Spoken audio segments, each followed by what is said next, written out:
வருகிற 23ஆம் தேதி மத்திய அரசு நிதிநிலை அறிக்கையை தாக்கல் செய்கிறாங்க. இதில் நாங்கள் தமிழ்நாடு விவசாயிகள், தஞ்சை டெல்டா விவசாயிகள் எதிர்பார்ப்போம் நெல்லுக்கான விலையை உயர்த்தி வழங்கணும். ஒரு குவிண்டாலுக்கு 3500 வழங்கணும். பல்வேறு மாநிலங்களில் 3250, 3300 தர்றாங்க. இவங்க அதுக்காக நெல்லுக்கான மானியத்தை உயர்த்தி வழங்கி நெல்லுக்கான விலையை உயர்த்தி வழங்கணும். அது மட்டும் இல்லை, உரத்திற்கான விலை உயர்ந்துக்கிட்டே போகுது. பொட்டாசெல்லாம் வந்து கிட்டத்தட்ட இப்போ 2000, 2300 வந்துருச்சு ஒரு மூட்டை. யூரியா, டிஏபி எல்லாம் விலையேறுது. இதற்கான வரிகளை குறைச்சி மானியத்தை வழங்கி உர விலையை குறைச்சி தரணும். அது மட்டும் இல்லாமல் எல்லா இடத்துலையும் வந்து தமிழ்நாட்டுக்கு இந்த வாய்க்கால்கள், வடிகால் இதெல்லாம் தூர்வாருங்கிறதுக்காக அதுக்கான ஒதுக்கீடு நிதி, ஆறுகள், வாய்க்கால், குளங்கள், நீர்நிலைகளை தூர்வாரத்துக்கான நிதியை தமிழ்நாடு அரசு கூடுதலாக நிதி ஒதுக்கணும். மேலும் வந்து இவங்க விவசாயிகளுக்கான எந்த உதவியுமே செய்யாதனால நாங்கள் மிக கஷ்டத்தில் இருக்கோம். அதனால் விவசாயிகளுக்கெல்லாம் மற்ற மாநிலங்களில் கௌரவ உதவித்தொகைன்னு ஒரு ஏக்கருக்கு 10,000 தர்றாங்க. இவங்க இன்சூரன்ஸே தர்றதில்லை. 3 வருஷமாக நாங்கள் குறுவைக்கு இன்சூரன்ஸ் இல்லை, சம்பாவுக்கு இன்சூரன்ஸ் பணம் கட்டி 3 வருஷமாக 4 வருஷமாக எந்த நிவாரணமும் இழப்பீடும் கிடைக்கல. 3 வருஷமாக இன்சூரன்ஸ் இல்லைங்கிறப்ப இப்போ தரிசாக கிடக்கிற வயலுக்கு இன்சூரன்ஸ் அறிவிக்கிறாங்க. குறுவையே இல்லை. கிட்டத்தட்ட இப்போ 8000 கண்ணாடி தண்ணி வலிஞ்சு தானாக வருது. இப்போ நாங்கள் விவசாயம் பண்ணல. இப்போ இதில் வந்து ஜூன் 12 தண்ணி திறந்தனால விவசாயம் பண்ணல குறுவை. அடுத்தது ஆகஸ்ட் மாதம் தண்ணி தான் சம்பா விவசாயம் பண்ண முடியும். இந்த நிலையில் இன்சூரன்ஸ் எதுக்கு அறிவித்தாங்கன்னு தெரியல. அதனால் மத்திய அரசு காவிரி நீர் பிரச்சனையை தீர்த்து கொடுத்தாகணும்.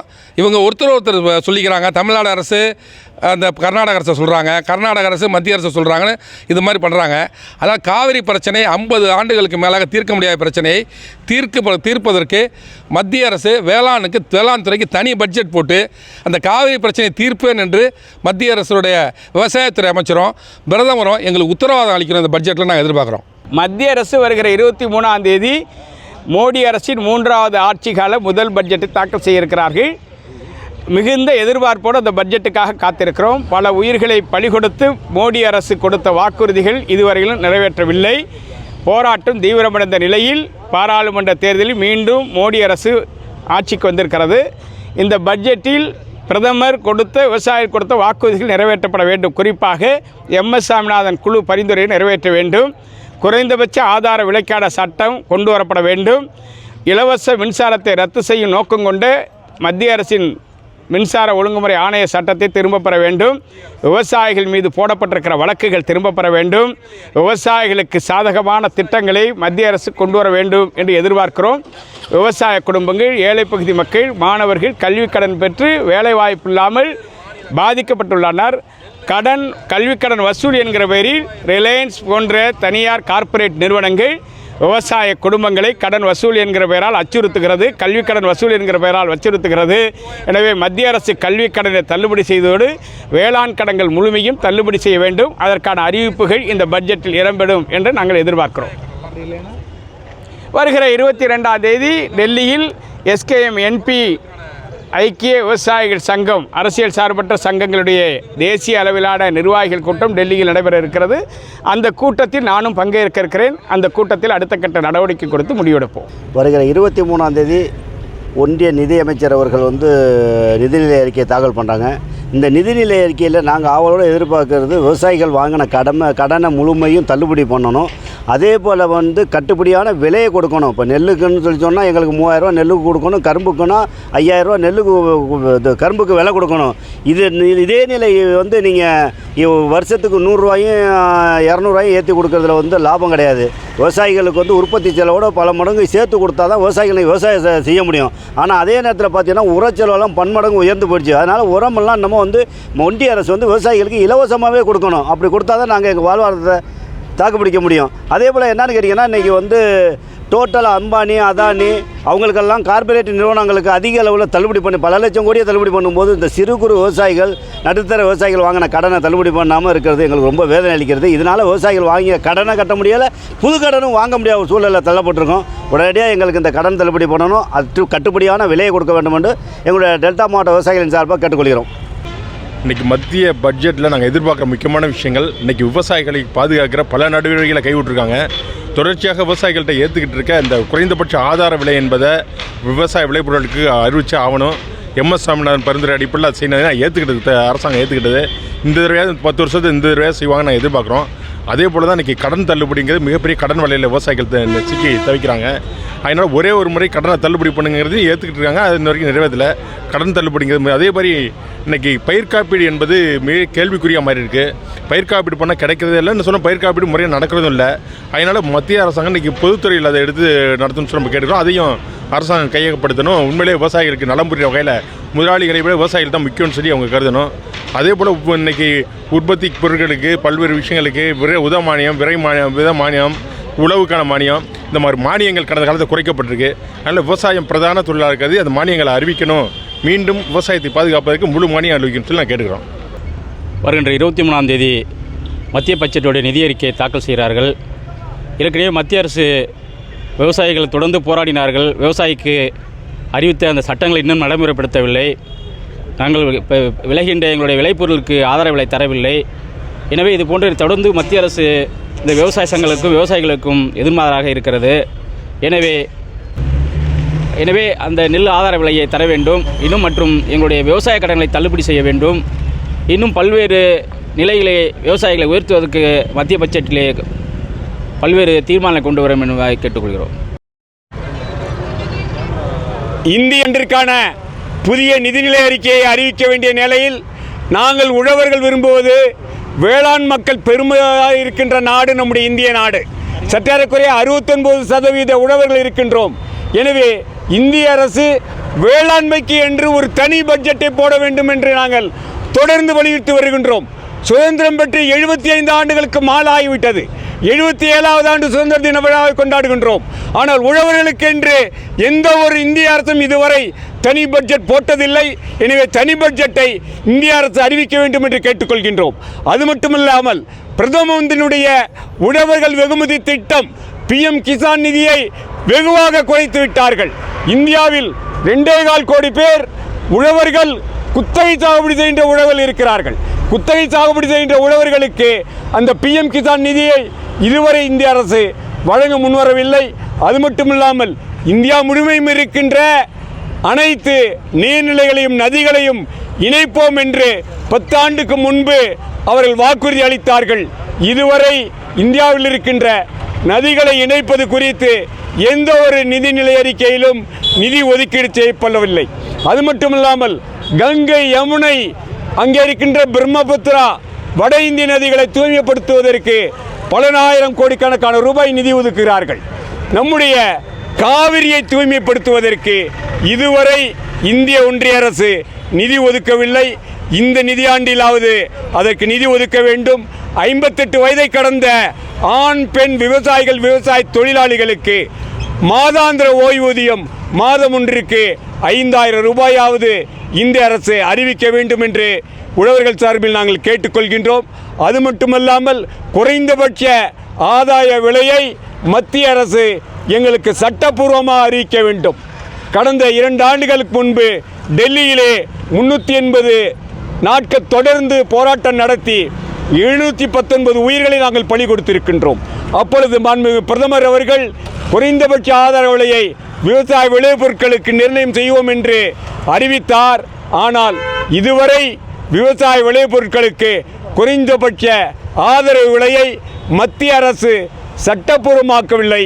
அது குறித்த அறிவிப்பை இந்த நிதிநிலை அறிக்கையிலே அறிவிக்க வேண்டும் என்று நாங்கள் அவசியமாக கேட்டுக்கொள்கின்றோம். அது மட்டுமல்லாமல் விவசாயிகள் பெற்றிருக்கின்ற கடன் இருக்கிறது. அதானி, அம்பானி, நீரவ் மோடி உள்ளிட்ட பெருநிறுவன முதலாளிகளுக்கு, கார்ப்பரேட் முதலாளிகளுக்கு 14 லட்சம் கோடி ரூபாயை தள்ளுபடியாக, வரி தள்ளுபடியாக பல்வேறு சலுகைகளை பெருநிறுவனங்களுக்கு இந்திய அரசு அறிவித்திருக்கிறது. ஆனால் இந்தியாவில் இருக்கின்ற விவசாயிகளுக்கு 10 ஆண்டுகளில் ஒரு நயா பைசா கூட இதுவரை விவசாயிகளுடைய கடனை தள்ளுபடி செய்யவில்லை. இந்திய அரசு இந்த நிதிநிலை அறிக்கையிலாவது அதை பற்றிய அறிவிப்பை செய்ய வேண்டும். விவசாய வீட்டு பிள்ளைகள் பெற்றிருக்கின்ற கல்வி கடனில் திண்டாடுகிறார்கள். படித்து முடித்தும் வேலை இல்லாமல் தடுமாறி கொண்டிருக்கிறார்கள். விவசாய வீட்டு பிள்ளைகள், நடுத்தர குடும்பத்தினர், ஏழைகள் பெற்றிருக்கின்ற கல்வி கடன்களையும் முழுமையாக ரத்து செய்ய வேண்டும். பெருநிறுவனங்களுக்கு, கார்ப்பரேட் நிறுவனங்களுக்கு 14 லட்சம் கோடி ரூபாயை தள்ளுபடி செய்திருக்கின்ற இந்திய அரசு இந்தியாவில் இருக்கின்ற விவசாயிகளுக்காக ஒரு நயா பைசா கூட இதுவரை தள்ளுபடி செய்யவில்லை. அது குறித்து இந்த நிதிநிலை அறிக்கையிலே மாண்புமிகு நிதியமைச்சர் அவர்கள் விவசாயிகளுடைய கடனை தள்ளுபடி செய்ய வேண்டும், விவசாய வீட்டு பிள்ளைகளுக்கான கல்வி கடனை தள்ளுபடி செய்ய வேண்டும், 58 வயதை கடந்த விவசாய தொழிலாளர்களுக்கு மாதாந்திர ஓய்வூதியம் அளிக்கின்ற அறிவிப்பை செய்ய வேண்டும். இந்த நிதிநிலை அறிக்கை வேளாண்மைக்கான தனி நிதிநிலை அறிக்கையாக இருக்க வேண்டும் என்று நாங்கள் எதிர்பார்க்கின்றோம். தமிழ்நாடு காவிரி உழவர்கள் பாதுகாப்பு சங்கத்தின் செயலர் சுவாமிமலை சுந்தர விமல்நாதன். வருகிற 23ஆம் தேதி மத்திய பட்ஜெட்டை மத்திய நிதியமைச்சர் நிர்மலா சீதாராமன் அவர்கள் பார்லிமெண்ட்டில் தாக்கல் செய்கிறாங்க. இதில் விவசாய தொழிலாளர்களுக்கான எதிர்பார்ப்பு என்பது இருக்குது. இதையெல்லாம் பூர்த்தி செய்வாங்களா என்பது சந்தேகமாக இருக்குது. நாங்கள் என்ன எதிர்பார்க்குறோம்னா, விவசாயிகளுக்கு குறைந்தபட்ச ஆதார விலை, விவசாயிகளுக்கு MS சுவாமிநாதன் சொன்ன அடிப்படையில் நெல்லுக்கான விலை வேணும். அதே மாதிரி கரும்புக்கான கட்டுப்படியான விலையை அறிவிக்கணும், மற்ற தானியங்களுக்கான விலையும் அறிவிக்கணும் என்பதை முதல் கோரிக்கையாக நாங்கள் வைக்கிறோம். அதே போல் உரவிலை என்பதெல்லாம் மிக கடுமையாக உயர்ந்திருக்கு. அந்த விவசாயிகளுக்கு கட்டுப்படி ஆகாது. எனவே உரவிலையை கட்டுப்படுத்துவதற்கான ஏற்பாட்டை அரசு செய்யணும்னு கேட்குறோம். அதே மாதிரி கூட்டுறவு சொசைட்டியெல்லாம் மத்திய அரசு தான் கையில் எடுத்துக்கிறது தவறானது. அதை கைவிட்டு மாநில அரசு கையில் இருக்கிறதுக்கான ஏற்பாடுகளை செய்ய வேண்டும் என்பது நாங்கள் கேட்குறோம். அதே போல் இப்போ விவசாய தொழிலாளர்களுக்கு ஒருங்கிணைந்த ஒரு சட்டம் வேணும், கூலி சட்டம் வேணும்னு கேட்குறோம். குறைந்தபட்ச கூலி சட்டம் வேணும். அதே போல் விவசாய தொழிலாளர்களுக்கு நிவாரணம் என்பது வறட்சி காலத்திலேயோ மற்ற புயல் வெள்ளம் காலத்திலேயோ நிவாரணம் என்பது விவசாய தொழிலாளர்கள் எதுவும் இல்லை. கிட்டத்தட்ட 20 கோடிக்கு மேற்பட்ட விவசாய தொழிலாளர்கள் இந்தியாவில் இருக்கிறாங்க. அவங்களுக்கு நிவாரணம் என்பது வேணும். அவங்களுக்கான அடிப்படையான விஷயங்களில் கவனம் செலுத்தணும் மத்திய அரசு. இதில் அறிவிக்கணும்னு கேட்குறோம். ஒருங்கிணைந்த கூலி சட்டம் என்பதே இல்லை. கூலி சட்டம் என்பது வேணும் இந்தியா பூராவும். அதே மாதிரி அது விவசாய தொழிலாளர்களுக்கு தனித்துறை வேணும். ஆடுகளுக்கு, மாடு போன்ற மிருகங்களுக்கெல்லாம் தனித்துறை இருப்பது போல் விவசாய தொழிலாளர்களுக்கு என்பது தனித்துறை வேணும். இப்படிப்பட்ட அடிப்படையான விஷயங்களில் இந்த அறிவிப்பு மத்திய அரசு வெளியிடும் என்று நாங்கள் எதிர்பார்க்குறோம். குறுவை தொகுப்பு திட்டத்தை பொறுத்த வரைக்கும் தமிழ்நாடு அரசு அறிவிச்சிருக்கிறாங்க. என்ன அறிவிச்சிருக்காங்கன்னா, குறுவை முன்குறுவை இல்லாமல் போச்சு. எப்போவுமே ஆண்டுக்கு சென்ற ஆண்டு அதுக்கு முதல் ஆண்டெல்லாம் 5.5 லட்சம் ஏக்கரில் குறுவை சாகுபடி நடந்தது. இதுக்கு முன்னாடி இது வரைக்கும் இல்லை, நடக்கலை. அந்த அளவுக்கு 5.5 லட்சம் ஏக்கர் நடந்துச்சு. இந்த வருஷம் குறுவை சாகுபடி என்பது இல்லாமல் போச்சு. இதில் 10 லட்சத்துக்கு மேற்பட்ட விவசாயிகளுடைய வாழ்க்கை கேள்விக்குறியாகி போச்சு. அதே மாதிரி 12 லட்சம் விவசாய தொழிலாளருடைய வாழ்க்கை என்பது கேள்விக்குறியாக போச்சு. இப்போ தமிழ்நாடு அரசு என்ன பண்ணால், குறுவை தொகுப்பு திட்டம்னு அறிவித்தாங்க. இன்னும் விவசாயிகளுக்கு அது போய் சேரலை. இந்த தொகுப்பு திட்டம் என்பது குறுவைக்கு மட்டும் இல்லாமல் சம்பாவுக்கும் தொடரணும் அப்படின்னு நாங்கள் கேட்குறோம். ஒன்றிய அரசாங்கத்தினுடைய 24-25ஆம் ஆண்டுக்கான நிதிநிலை அறிக்கை பட்ஜெட் என்பது வரக்கூடிய நாடாளுமன்ற கூட்டத்தொடரில் வர இருக்குது. குறிப்பாக இந்திய நாடு முழுவதும் கடந்த 10 ஆண்டு காலமாக மோடி தலைமையில் இருக்கக்கூடிய பிஜேபி அரசாங்கம் இந்தியாவினுடைய வாழ்வாதாரம் இருக்கக்கூடிய விவசாயிகளுக்கு பெரிய அளவுக்கு எந்த நன்மையும் செய்யலை. இந்த 10 ஆண்டு காலத்தில் விவசாயிகள் தற்கொலை அவங்களால தடுத்து நிப்பாட்ட முடியல. ஏறக்கூடிய 2 லட்சத்துக்கும் மேற்பட்ட விவசாயிகள் தற்கொலை பண்ணிட்டு இறந்து போயிருக்காங்க. இதுக்கு அடிப்படையான காரணம் என்னென்னா, விவசாயிகள் உற்பத்தி பண்ணக்கூடிய விளைபொருளுக்கு கட்டுப்படியான விலை கிடையாது. மறுபுறம் விவசாயிகள் பயன்படுத்தக்கூடிய இடுபொருட்களுடைய விலை நாளுக்கு நாள் உயர்ந்துக்கிட்டு இருக்குது. விவசாயிகள் உற்பத்தி பண்ணக்கூடிய விளைபொருட்களில் அரசு கொள்முதல் பண்ணுறதுலையும் மிகப்பெரிய பின்னடைவு என்பது இருக்குது. இதன் காரணமாகத்தான் இன்றைக்கி விவசாய தற்கொலை தடுக்க முடியல. இவர் ஆட்சிக்கு வரதுக்கு முன்னாடி என்ன சொன்னார்னா, விவசாயிகள் உற்பத்தி பண்ண விளைபொருளுக்கு குறைந்தபட்ச ஆதார விலையை நாங்கள் சட்டமாக்குவோம், உற்பத்தி செலவோது 50 மடங்கு சேர்த்து விலையாக கொடுப்போன்னு சொன்னார்.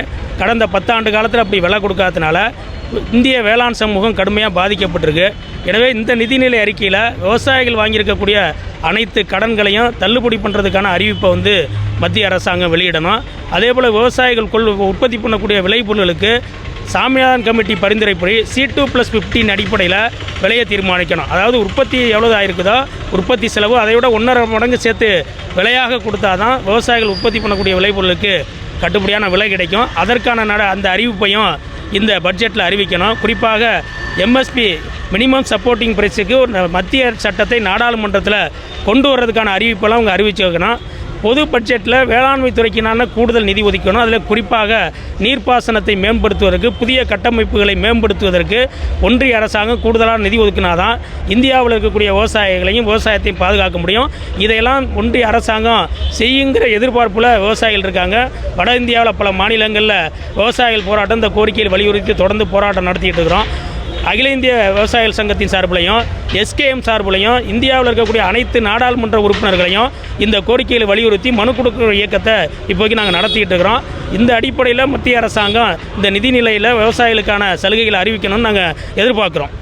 ஒன்றிய பட்ஜெட் அறிவிக்கப்படவிருக்கிற நிலையில் காவிரி டெல்டா விவசாயிகள் மிகவும் எதிர்பார்க்கக்கூடிய ஒரு விஷயம். இன்றைக்கு இந்த விவசாயிகளுக்கு பெருமளவில் கடன் பெறுவதற்கான ஏற்பாட்டிற்காக நிதி கூடுதலாக ஒதுக்கப்பட வேண்டும்.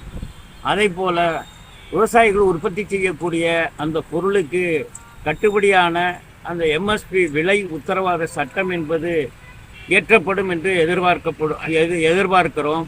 அதே போல் நீர்ப்பாசன மேலாண்மை புதிய திட்டங்களை உருவாக்குவார்கள் என்று எதிர்பார்க்கிறோம்.